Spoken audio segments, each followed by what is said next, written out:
Lisa, Yes, baby girl. when I grow up, I want to be a womenace to society. Then so shall you be. Hey y'all, this is Lisa Landry. Welcome back to WOMENACE to Society. I'm thrilled about today's guest. She is an unschooler, a peaceful parent, and she's also the community producer of Anarchapulco. Please welcome to the podcast. You may have seen her already on Dr. Phil, Dayna Martin. Hey Dayna, what is Kind of like family camp?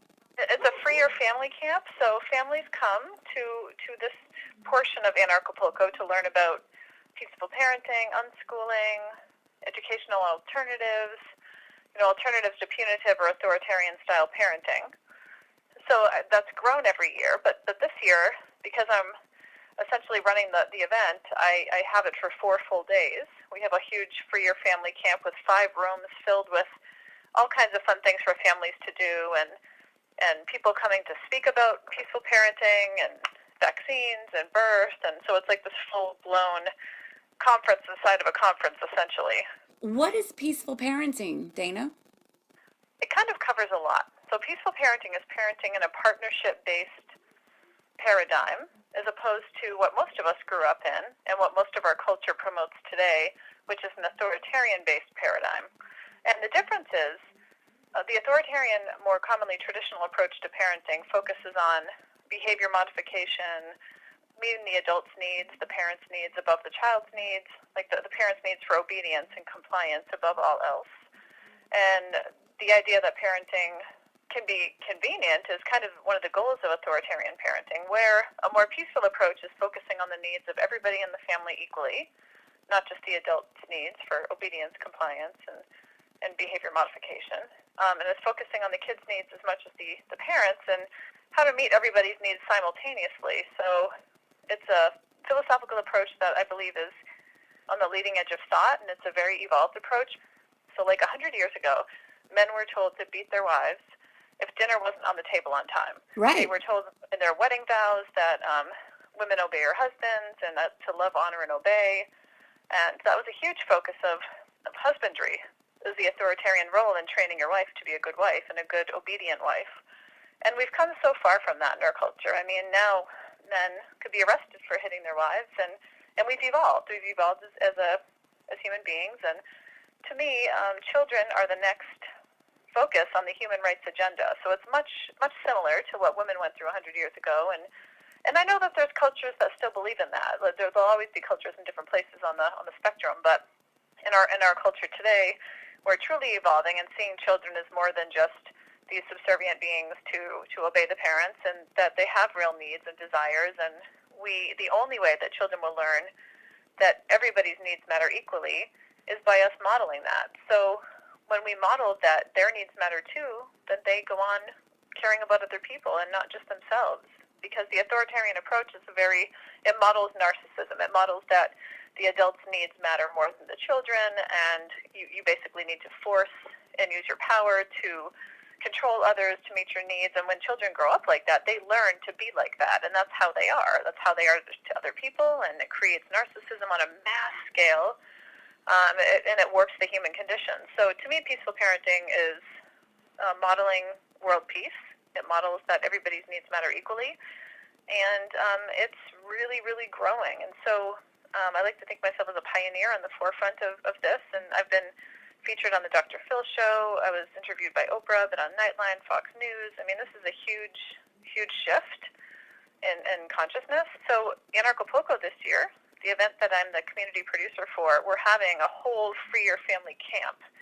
So this is 4 full days of families coming from every edge of the globe. I mean, we have families coming from Australia, New Zealand, from everywhere, from England, from France, from Ireland. We have families from Asia. We have Mexican families. Just people from all over coming together to share about peaceful parenting and to learn from each other and from speakers and authors and many, many other facets of life. So I love what you're saying. It makes total sense to me. I had a friend tell me once, how are we going to have peace on earth if we don't have peace in our homes with the people that are our relatives? right, exactly. exactly. And I don't think that people really value, or they don't really understand that children learn what they live. I mean, that's like a quote that people have been saying for like forever, but I don't really think they think about it much, because if children learn what they live, and the traditional approach is forcing children to meet the needs of the adults, and the focus is on behavior only and not the needs under the behavior, then, I mean, the children learn to be that way with everybody. Exactly. And it's narcissism at its finest, and they go around bullying people, because the way that our culture tells us to parent is very punitive, and it's cruel. It's downright cruel, and people are so conditioned to see it as normal that they need to wake up and understand that if a husband or a partner treated their partner that way, their wife or their partner, it would be absurd. And so there's so many scenarios where I'll tell parents, well, what if the tables were turned and that was happening to you? How would you feel? So peaceful parenting is really on the forefront of change, and people are really wanting it. People want this information that feels true to their hearts. It's really healing from your own childhood too. That's a big part of this. And that's a huge part that's difficult for a lot of people. So I help people with that as well. I love what you're saying. I believe in what you're doing. Do you think a lot of us have problem with accessing the idea of our children being independent and autonomous individuals who just don't have legal rights yet? And we Yeah, don't even definitely. we don't even see that we're doing that to our own children, because children are devalued in our society, just like women or people without money or status are devalued. So do you think a lot of us are just doing it and not even realizing that we're just flowing patterns we've already had established that we don't recognize? Yeah, definitely. I don't think that people are even intending to be. People want to do the best that they can with what they know, But if there's no one speaking about this, then we just aren't aware.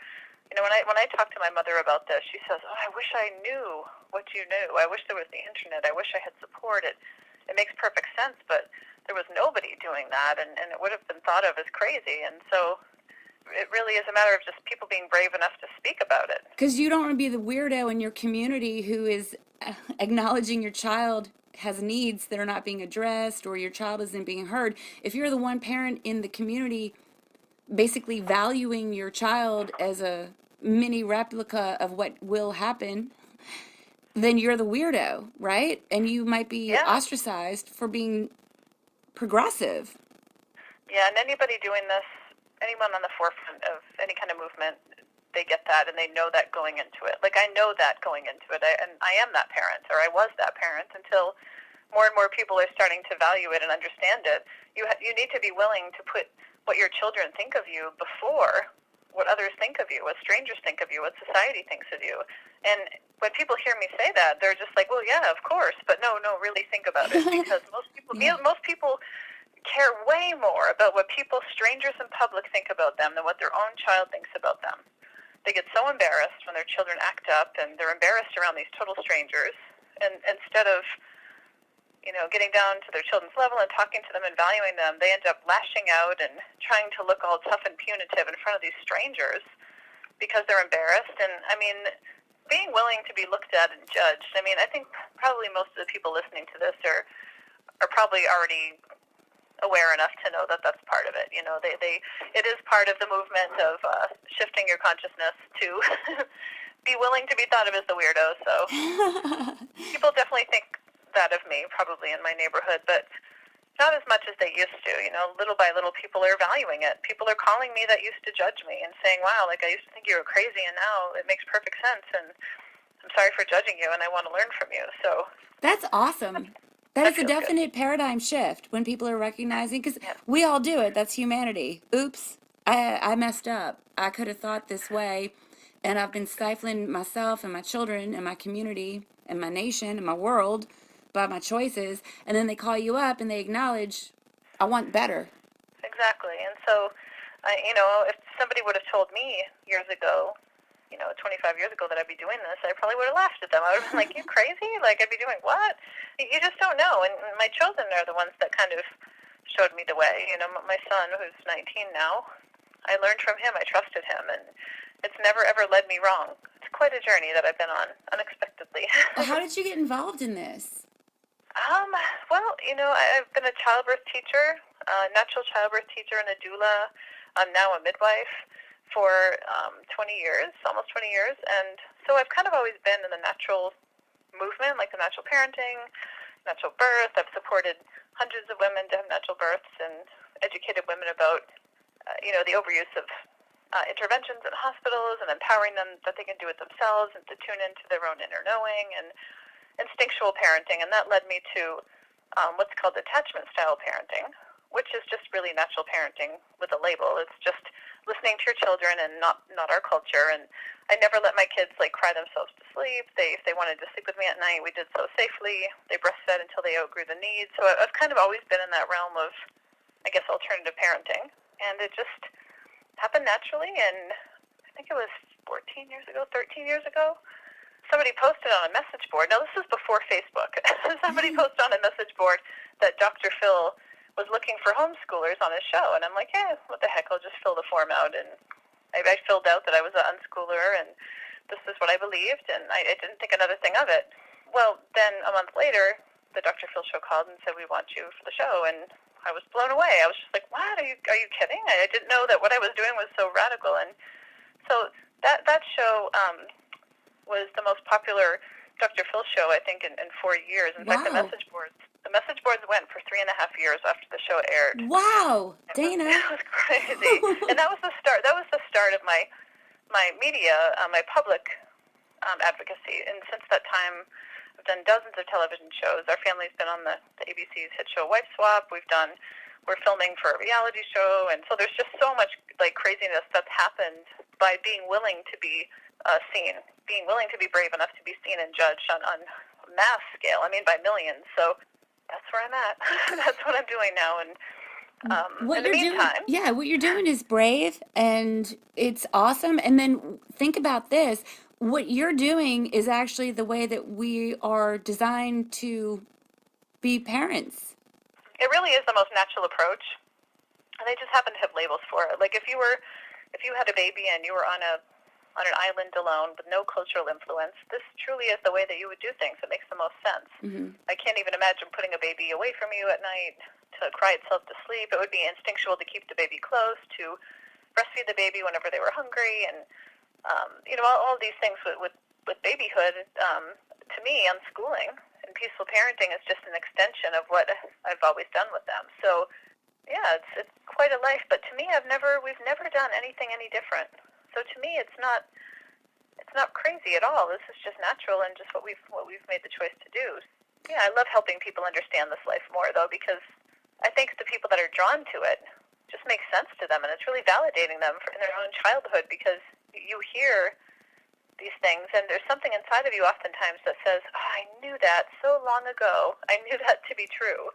And, over all the years in our culture, I've been told to silence that voice, but all I do is just give people permission to awaken that voice again, to listen to their hearts, to say it's okay.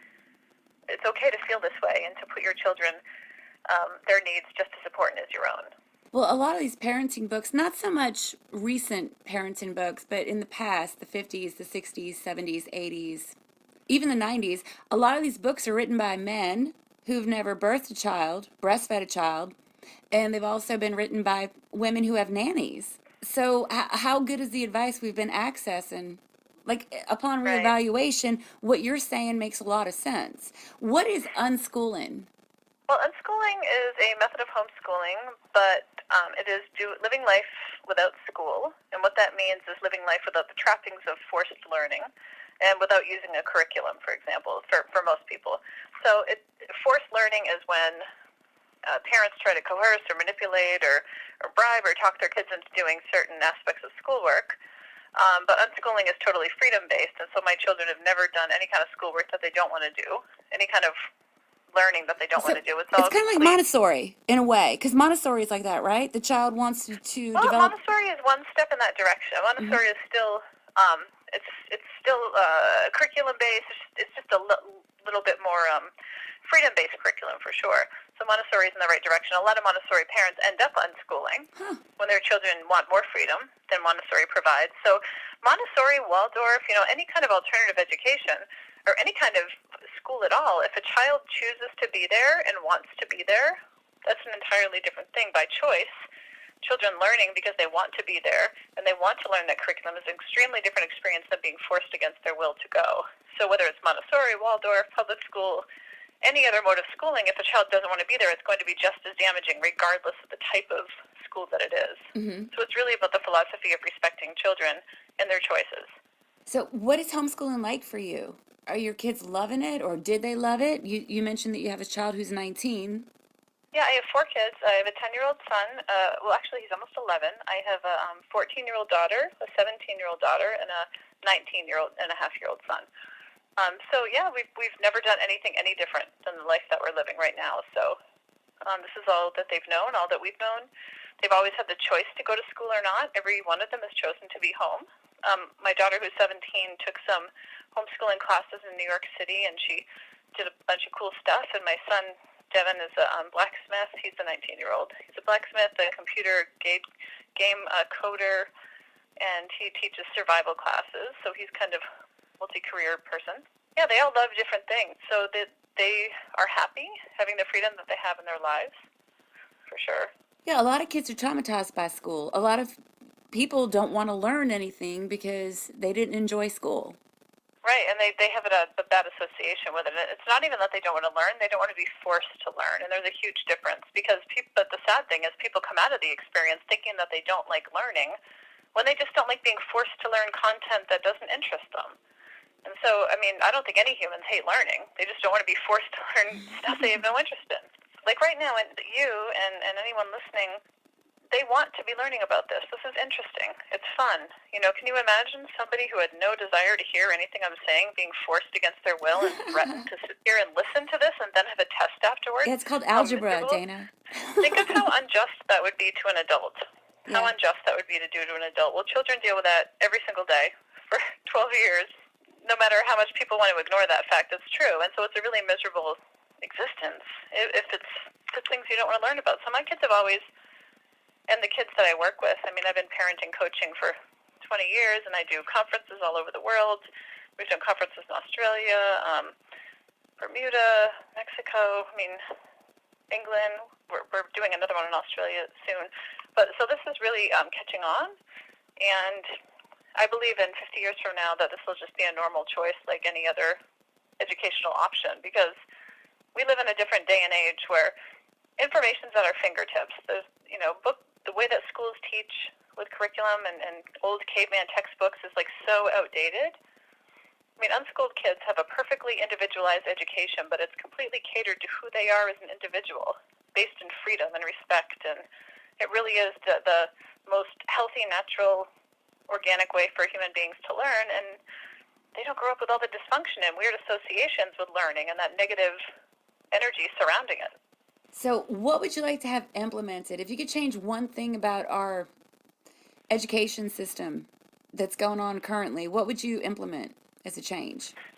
That it's not compulsory, that children have the choice. If they could use it like a library, like you would a public library, and they could pick and choose what they wanted to do, if they even wanted to be there or not, and they could use it completely in freedom as a resource and as a tool. That's what I would change, 100%. What is going on this year at Anarchapulco? At Anarchapulco this year, I'm the community producer. And so Anarchapulco is an event that's been going on in Acapulco, Mexico for 4 years. This is the 5th year coming up in a couple months. And I've been involved since the very beginning. The first year I came down with my daughter, Ivy, at the time, and I spoke there, and I had a workshop about peaceful parenting and unschooling. The second year I was there, that expanded to be like a full 2-day workshop where people could sign up and join me, and it was after the event. And the same thing was true for the year after. So this year, Jeff Berwick, the founder of the event, invited me to be the community producer, which is a huge honor. So essentially, I'm in charge of running all the different being the visionary for the different parts of the property. We've bought out the entire Princess Hotel. Wow. So the Princess Mundo Imperial is a 5-star hotel in Acapulco, Mexico, and we bought the entire hotel out. And we expect about 3,000 people. We expect the event to sell out. We only have 100 rooms left out of 1,000 at the hotel, so it's definitely going to sell out. And the event has so many different focuses. We have a whole health and wellness center where we talk about everything health and wellness related, whether it's nutrition, yoga, meditation. We have all kinds of alternative treatments. There's essential oils. I mean, you name it. There's so many speakers and so many different activations based on health and wellness, which I think it was really something that people want and desire, and they loved having that last year. We also have Cryptopulco. So cryptocurrencies, Bitcoin, everything to do with the cryptocurrencies is going to be for 4 full days on a separate stage with experts from around the world that speak about cryptocurrencies. It's kind of new to me, the crypto scene. I'm learning about it, but it's math and numbers have always really been difficult for me because of my own schooled experience. I feel you, sis. Yeah, being labeled, being like just so bad at this stuff. Yeah, you know? right. So I'm really, really trying to overcome it, and so that's part of it. We have like the main stage, which is the huge expo stage, where we have about 40 speakers that are some of the best in the world that speak about anything to do with freedom, peace. We have Ron Paul. He's speaking, Dr. Ron Paul. He was probably one of the bigger speakers that we have. We have David Icke. He's from England. He's kind of a controversial speaker on what he talks about, but boy, he has a lot of people that adore him and that follow his work. So we have so many. We have Judge Knapp is his nickname, and he is going to be speaking. There's so many. I won't bore you with all the names, but if you're interested, go to Anarchapulco.com to read about more of the speakers. We also have all kinds of crazy stuff happening on the property that I'm happy to share more about if we had more time. It's one of those events where it's so diverse, and there's something for everybody. You know, the diversity and the community of open-minded, peace-loving, freedom-loving people is huge. And so I call it the grocery store policy. When you go grocery shopping, you don't buy one of everything in the store. You take what you need and you leave the rest. And so the same is true for an event this huge. You know, you go and you hear different people. Sometimes it'll jive with you and you'll love it and you'll learn more and want to learn more. And other times you'll be like, oh, that was interesting, and I'll take a little bit from that, but I'm not totally on board with all of that. And so take what you want and leave the rest. And I love that approach to learning and education. So we have a creativity center, we have a surf camp, we have musical acts every evening, like really big musical acts, like huge. We're having a glow party, basically a rave. We have a fire walk the last night of the event for a rite of passage. I mean, there is so much to share with you, but this is an event that is my heart and soul. This is my full-time job next to my mothering, is planning this enormous event for 3,000 people, along with our wonderful team, my co-producers, and a whole team of about 50 people under us that are working diligently to create this experience. So if any of your listeners are interested in hearing more, you can message me through Facebook, through my website. You can go to anarchapulco.com and just learn more about this. Tell me about your new book, Dayna. I have a new book coming out. So I've written 2 prior. I've written a book called Radical Unschooling, A Revolution Has Begun, and that was my first book that I wrote in 2006, and it has been translated in several languages. It's kind of like the Bible of unschooling for people, and it's really been the springboard for much of my advocacy and opportunities and helping and educating people. I wrote a book called Sexy Birth, which is about the continuum of sexuality between conception and birth, and about natural birth and free birth. And the book that I have coming out soon is called Raising Rebels, and it's a guide for parents who have children and older children, teens, and how to support your child who's been raised in freedom, and also for parents who are considering taking their teens out of school and how to support them through that. So it's a collection of my quotes and different thoughts and sayings from the last 10 years and from being inspired by other parents and my work. So yeah, you can find those on my website, DaynaMartin.com. So it's DaynaMartin.com. And you can also find me on Facebook. So it's just Dayna Martin on Facebook. I think everybody listening should please find Ms. Dayna Martin. Awesome. That's so great. Oh, also, our family has a YouTube channel.